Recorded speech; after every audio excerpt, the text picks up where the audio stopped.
அண்ணிக்கிட்ட நாயத்தை கேட்டேன், நீ எதுக்கு என்ன குடியார பயலுக்கு கட்டி வைக்கிறீங்கன்னு கேட்டதுக்கு எங்க அண்ணி சொல்லுது, உங்க அண்ணன் மட்டும் ஒழுக்கமா சனிக்கிழமையான சாக்கடையில நாய் மொய்க்க ஈ மொய்க்க கடப்பாண்டியா அவன் 10 பேரை வச்சு நான் தூக்கிட்டு வீட்டுக்கு வரணும், நாங்க கட்டிக்கிட்டு வாழல, அதெல்லாம் கல்யாணத்துக்கு அப்புறம் சரியா போயிடுங்கிறாயா. இருந்தாலும் நான் கண்டுபிடிச்சிட்டேன்னு எங்க அண்ணி ரிஜெக்ட் பண்ணிருச்சு. ரெண்டாவதா ஒரு மாப்பிள்ள வந்தாரு. நானும் ஆசையா அப்படி வெட்கப்பட்டுக்கிட்டு எட்டி பார்த்தேன் பாருங்க. ஏமா அதெல்லாம் பண்ற?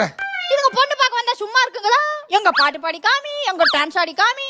சரி நமக்கு தான் பாடவும் வரும் ஆடவும் வருவோமே, ஒரு ஆட்டத்தை ஆடி பார்ப்போம்னு எங்க அண்ணி சொல்லி கொடுத்தாங்க ஒரு பாட்டு.